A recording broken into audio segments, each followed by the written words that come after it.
बाळासाहेबांच्या तमाम शिवसैनिकांना तुमच्या ह्या अनिश गाढवेचा, बाळासाहेबांच्या लहानशा शिवसैनिकाचा आणि शिवसेनेच्या प्रवक्त्याचा मानाचा जय महाराष्ट्र. शिवसैनिकांना फक्त 2.5 वर्षासाठी, फक्त 2.5 वर्षाच्या सत्तेच्या लोभासाठी, सत्तेसाठी या महाराष्ट्राच्या राजकारणाचा चुथडा करण्यात आला. तुमच्यासाठी हा शब्द कदाचित नवीन असेल. चुथडा हा शब्द हा ग्रामीण भागात वापरला जातो. चुथड्याचा अर्थ आहे चोथा करून टाकण्यात आला. महाराष्ट्राच्या राजकारणाचा चोथा करून टाकण्यात आला.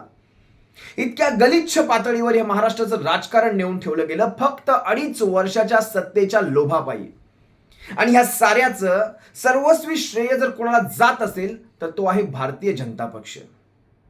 भारतीय जनता पक्षाच्या या सत्तेच्या हव्यासापोटी या महाराष्ट्राचं राजकारण गढूळ आणि घाणेरडं झालं. बरं, बुडत्याचा पाय आणखी आणखी आणखी खोलात चाललाय, आणखी खोलात चाललाय. ह्यांना वाटतं पैशाच्या जीवावर, सत्तेच्या मगरुरीच्या जीवावर, संस्थांच्या जीवावर, केंद्रातील सत्तेच्या जीवावर सारं काही विकत घेता येतं, सारं काही मॅनेज करता येतं. होय, येतं करता. तुम्ही बरोबर ओळखलात. सारं काही मॅनेज करता येतं, पण तुम्ही त्या मतदारांना मॅनेज करू शकत नाहीत. त्या जनतेला तुम्ही मॅनेज करू शकत नाहीत. तुम्ही माणसं, निवडक मोजकी माणसं तुम्ही मॅनेज करू शकता. हाताच्या बोटावर मोजण्या इतकी माणसं मॅनेज करू शकता. आणि ती माणसं म्हणजे कोण हो? निवडून आलेले लोकप्रतिनिधी. खरंच यांना लोकप्रतिनिधी हा शब्द देखील वापरावा की नाही, आता याचाच मला विचार करावा वाटतो. हे लोकप्रतिनिधी नाहीत, हे धनप्रतिनिधी आहेत. लोकांचं मत कधी विचारतच घेतलं गेलं नाही. आज तुम्ही पहा, महाराष्ट्राचं राजकारण आता कोण्या दिशेने चाललंय. 2.5 वर्षाची सत्ता, जे आधी ठरलं गेलं होतं निवडणुकांच्या आधी, शिवसेना भाजपची ज्यावेळेस युती होती, ठरलं होतं. देवेंद्र फडणवीसांनी याची स्वतः कबुली दिली होती. सत्तेचं समसमान वाटप, पदांचं समसमान वाटप आणि विधानसभेच्या जागांसाठी सुद्धा समसमान वाटप होईल, हे लोकसभा निवडणुकांच्या आधी ठरलं होतं. 2019 साली ज्यावेळेस अमित शहा मातोश्रीवर नाक घासत आले होते. विधानसभेच्या जागा तर सोडाच, यांनी 164 लढल्या, शिवसेना 124 लढली. तिथेच समजलं यांचं पुढे काय होणार आहे ते. आणि यांनी ऐन वेळेस पलटी मारली. ज्या वेळेस सरकार येताना दिसलं, यांनी 2.5 वर्ष देणार नाही अशा प्रकारचं वातावरण तयार केलं. शिवसेनेने इथपर्यंत सांगितलं की पहिली 2.5 वर्ष तुम्ही घ्या, पण दुसरी 2.5 वर्ष आम्हाला द्या. आपल्याला 10 वर्षांची सत्ता येत होती. 2014 ते 19 आणि 19 ते 24 अशी 10 वर्षांची सत्ता शिवसेनेच्या जीवावर तुमची येणार होती. एकट्याच्या जीवावर तुमची सत्ता नव्हती. 10 वर्षातले जर 2.5 वर्ष शिवसेना मागत असेल तर त्यात गैर काय होतं? शेवटी शिवसेना हा एक राजकीय पक्ष आहे. पक्षाला सत्ता असेल तर त्या निमित्ताने कामांमधून जनतेपर्यंत जास्तीत जास्त पोहोचता येतं आणि त्या निमित्ताने आपला पक्ष वाढवता येतो. एवढंच काय ते पक्षप्रमुखांचं ध्येय होतं यामागे. आणि त्यानंतर जनतेची सेवा करण्याचं आपल्याला एक ते अवसर प्राप्त होतो या सत्तेच्या मार्फत. पण नाही, मी खाणार तर एकटा खाणार, नाही तर कोणीच नाही. खाण्यामध्ये भागीदारी मला नको. ही सत्ता आहे आणि ही मीच भोगणार. ही असुरी महत्वाकांक्षा, ही या भारतीय जनता पक्षाची असुरी महत्वाकांक्षा. आणि खापर शिवसेनेवर फोडतात. शिवसेनेने गद्दारी केली, काँग्रेस राष्ट्रवादी बरोबर गेले, ज्यांच्या विरोधात तुम्ही लढले. अरे, आमचं सरकार येण्याआधी सुद्धा तुमचा 3 दिवसांचा तो कार्यकाळ संपला होता बहुतेक. सकाळचे शपथविधी सगळ्यांनी पाहिले होते. तेव्हा तो प्रयोग यशस्वी झाला नाही. तर तुम्ही फक्त मी पुन्हा येईल, मी पुन्हा येईल ही पंक्ती यशस्वी करून दाखवण्यासाठी, आणि मी देवेंद्र फडणवीस कुणाच्या फाटक्यात पडत नाही आणि पडलो तर सोडत नाही, या घाणेरड्या बदला घेण्याच्या आसुरी वृत्तीसाठी तुम्ही हा सारा महाराष्ट्राचा सारीपाठ मांडलात.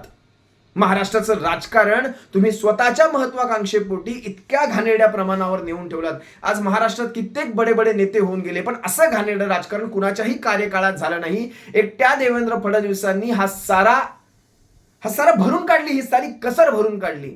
घाणेरड्या राजकारणाची एकट्या देवेंद्र फडणवीसांनी सारी कसर भरून काढली. आज पहा तुम्ही, शिवसेना तर फोडलीच फोडली. शिवसेनेचे 40 आमदार, 10-12 अपक्षांचं सोडून द्या, ते कुठेही नाचू शकतात. पण 40 आमदार आणि तशाच प्रकारे जवळजवळ 39 ते 40 आमदार ह्या राष्ट्रवादी काँग्रेसचे फोडले. महाराष्ट्रातले 2 प्रमुख स्थानिक पक्ष ह्या भारतीय जनता पक्षाने आपल्या असुरी महत्वाकांक्षेपोटी फोडले, हे लक्षात घ्यावं. आज शिवसेना वर्षभर कोर्टामध्ये संघर्ष करत होती. तुमच्यापैकी बऱ्याच जणांच्या डोक्यामध्ये काही कल्पना आल्या असतील, काही गोष्टी आल्या असतील. पण सगळ्यात पहिली गोष्ट, मी बऱ्याच गोष्टींचा इथे उहापोह करणार आहे, पण त्याआधी सांगतो, झालेला प्रकार शिवसेनेच्या बाजूने भरपूर मोठ्या प्रमाणावर चांगलाच झालेला आहे. हा प्रकार शिवसेनेच्या पथ्यावर पडणारा आहे. जे काही या महाराष्ट्राच्या राजकारणामध्ये भारतीय जनता पक्ष घडवते ना, हे चांगलंच घडलं आणि महाविकास आघाडीसाठी सुद्धा हे चांगलं घडलं. मी हे सांगेन. मी तुम्हाला मागेही सांगितलं, 288 जागांचं घोडा मैदान संपूर्ण मोकळं आहे. संपूर्ण महाराष्ट्र. ते तुम्ही बाजीराव सिंघम नाही म्हणतात, बाजीराव पेशवे या चित्रपटातला डायलॉग तुम्ही पाहिला असेल, जेव्हा तो आदिलशहांना म्हणतात की जेव्हा आम्ही उत्तरेवर स्वारी करू तेव्हा दक्षिणेत तुम्ही शांत राहायचं. त्याच्याच पुढचा एक डायलॉग आहे, जेव्हा आदिलशहा बाजीरावांना म्हणतात तुम चाहते क्या हो, पूरा हिंदुस्तान, पूरा हिंदुस्तान. तेच मी तुम्हाला इथेच सांगतोय. आता आमची मागणी आहे पूर्ण महाराष्ट्र. शिवसेनेचा झंझावात आता सगळ्या महाराष्ट्रातच करायचा आहे. अरे कोण येईल तर सोबत, नाही तर शिवाय आपल्याला जायचंच आहे पुढे.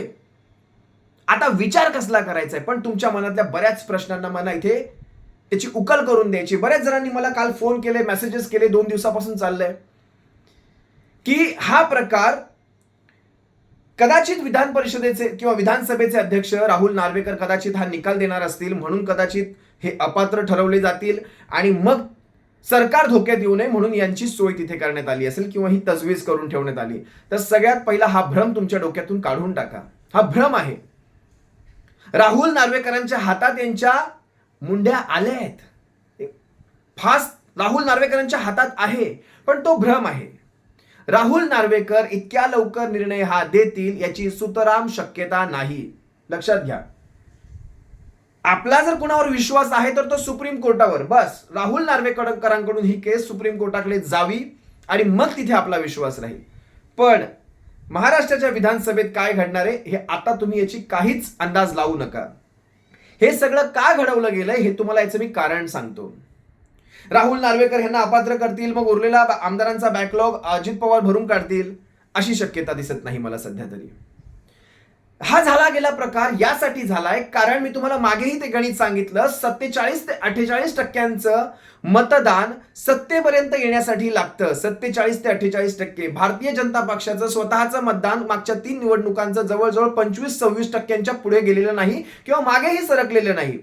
त्यांचंही मतदान कॉन्स्टंट राहिलं आणि शिवसेनेचं मतदानही कॉन्स्टंट राहिलं. जे कॉन्स्टंट मतदान शिवसेनेचं आहे 19 ते 20%. आणि सद्यस्थितीत शिवसेनेचं मतदान 27% पुढे जाण्याचे चान्सेस खूप जास्त आहेत.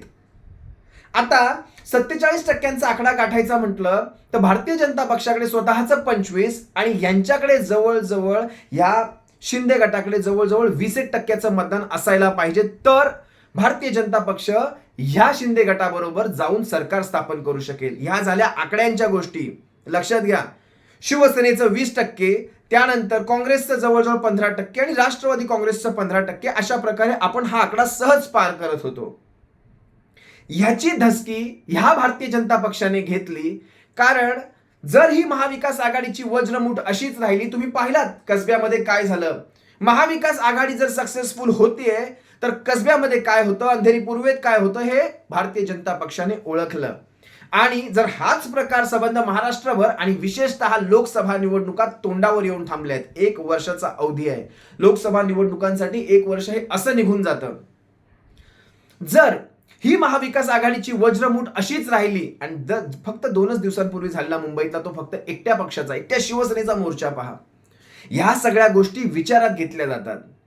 जर अशीच राहिली तर महाराष्ट्रभर भारतीय जनता पक्षाचं, शिंदे टोळीचं सोडून द्या, ह्या टोळ्या आहेत, टोळ्यांचं कुठेही राजकारणात अस्तित्व नसतं. पण ह्या भारतीय जनता पक्षाचं पानिपत झाल्याशिवाय राहिलं नसतं. ही बाब कुठेतरी यांच्या मनात सलत होती. देवेंद्र फडणवीसांच्या ऐवजी यांच्या केंद्रीय नेतृत्वाच्या मनात कुठेतरी सलत होती. आता केंद्रीय नेतृत्वातले महाराष्ट्रात कोण कोण आले तुम्ही पाहताय ना. विनोद तावडे आणि कंपनी. आणि विनोद तावडे आणि ही कंपनी यांचं आणि देवेंद्र फडणवीसांचं किती सलोख्याचं नातं आहे हे तुम्हाला चांगलंच माहिती आहे. ह्या गोष्टी करवून देखील घेतल्या गेल्या असतील याच्यात देखील मला शंका वाटते. कारण फक्त देवेंद्र फडणवीस हा निर्णय घेतील असं मला वाटत नाही. आणि देवेंद्र फडणवीसांनी जर हा निर्णय घेतला तर त्यांना माहिती आहे याच्या पुढे आमच्यावर किती सारे आरोप होतील. केंद्राच्या नेतृत्वाला काहीच फरक पडत नाही. स्थानिक पातळीवर काय आरोप होत आहेत, प्रत्यारोप होत आहेत ते तुमचं तुम्ही बघून घ्यायचं. केंद्रात लोकसभेची एक एक सीट आमच्यासाठी महत्वाची आणि जर ती पडली तर आमच्यासारखं वाईट कोणीच नाही. केंद्राचं नेतृत्व हे कायम असंच असतं, त्यांना काही पडलेलं नसते राज्यांमध्ये काय घडामोडी घडतात. मग काय झालं हो शेवटी? ह्याच देवेंद्र फडणवीसांनी मोठे मोठे आव ताव आणून मोठ्या मोठ्याने सांगितलं होतं. बरं, ह्या देवेंद्र फडणवीसांना अर्ध्या गोष्टी माहिती नसतात. यांना उपमुख्यमंत्रीपदी बसायचं हे देखील यांना माहिती नसतं. यांना मुख्यमंत्री कोण बनणार आहे हे देखील यांना माहिती नसतं. हे मोठ्या मोठ्या त्या मुलाखती घेणार आणि मुलाखतीला बसलेले लोक देखील यांचीच असतात. प्रश्न देखील यांच्याकडनं दिलेले असतात, तेच विचारले जातात. बरोबर वातावरण तयार करून घेतलं गेलं आणि बरोबर हा सारा प्रकार घडवून आणला गेला. देवेंद्र फडणवीसांनी कधीही हा प्रकार स्वतःच्या मनाने तो केलाच नसता. कारण देवेंद्र फडणवीस ज्या आवतावामध्ये म्हणत होते नाही नाही नाही आम्ही राष्ट्रवादी बरोबर जाणार नाही नाही नाही, सगळ्यांनी लक्षात घ्या काय घडलं त्यावेळेस. त्याच्यानंतर अजित पवारांचं ते हिंदुत्व किंवा राष्ट्रवादीचं हिंदुत्व किंवा बाळासाहेबांचे विचार सांगून हे सारे जे गेले होते ना सत्तेला चाटण्यासाठी, आता त्यांचं हिंदुत्व कुणाच्या मांडीवर जाऊन बसलं हा सगळ्यात पहिला प्रश्न त्यांना प्रत्येक ठिकाणी मिळणार. प्रत्येक ठिकाणी हा प्रश्न विचारला जाणार. हिंदुत्वाच्या नावावर तुम्ही गेलात. आज तर शरद पवारांचा फोटो देखील अजित पवार वापरतात आणि म्हणतात आम्ही राष्ट्रवादी. नशीब बाळासाहेब आज जर हयात असते तर ह्यांचं हे बिंग देखील फुटलं असतं या गद्दार गटाचं. कारण हे म्हणतात बाळासाहेबांनी आम्हाला आशीर्वाद दिले असते. बाळासाहेबांनी पेकाटात एक लाथ नक्की घातली असते आणि दिघे साहेबांनी दुसरी लाथ घातली असती. या दोन लाथा इतक्या जिव्हारी लागल्या असते तुमचं बंड थंड झालं असतं. हे असल्या प्रकारचं घाणेरडं राजकारण बाळासाहेबांनी कधी सहन केलं नसतं. आज शिवसेनेचं अस्तित्व संपवायला निघालेल्या पक्षाच्या पायाखाली तुम्ही जाऊन असे लोटांगण घालता, मांजरासारखे असे घोळता तिथे. त्यावेळेस बाळासाहेबांनी तुम्हाला हे करण्याची मुभा दिली असती का? आज शरद पवारांनी त्यांच्या पक्षाला ती मुभा दिलेली नाही तर बाळासाहेब तुम्हाला ही मुभा देतील? तुम्ही आज बाळासाहेब नाहीयेत त्या नसण्याचा फायदा घेताय आणि त्यांच्या नावाखाली काही गोष्टी चिटकवण्याचा प्रयत्न करतायत बाळासाहेबांचे विचार वाचवण्यासाठी. आज बाळासाहेब असते तर खरंच 4 शिव्या नक्की एका क्षणात घातल्या असत्या तुम्हाला. हे लक्षात घ्या. तुमचे तोंड आम्ही त्या दिवशी पाहिली ज्या दिवशी हा शपथविधी होत होता. मोबाईलमध्ये काय गोष्टीत तुम्ही अडकला होता आम्हाला माहित नाही, पण आम्हाला स्पष्ट कळत होतं. आणि विशेषतः तुमचे बगलबच्चे जे बसले होते ना समोर, जे मंत्रिमंडळाची ती गुडघ्याला बाशिंग लावून बसले होते, ते सारे बगलबच्चे हाच विचार करत असतील, अरे एक क्षण असा होता की आम्ही मंत्रिपदासाठी प्रेशर टाकायचा प्रयत्न करत होतो, आता तिकीट मिळवण्याचे वांदे झालेत. कारण ह्या राष्ट्रवादी काँग्रेस बरोबर ज्या तुम्ही गेलायत ह्या अजित पवारांच्या यांच्यासोबत जेव्हा जाणार तेव्हा तुमच्या 40 पैकी जवळजवळ 16 ठिकाणी आणि 1-2 असे अपवाद वगळता 18 जवळजवळ ठिकाणं अशी होतात. त्या 18 ठिकाणी राष्ट्रवादी काँग्रेस दुसऱ्या नंबरला अगदी अटीतटीच्या याच्यावर आहे. आता कशा तिकीट मिळवणार तुम्ही?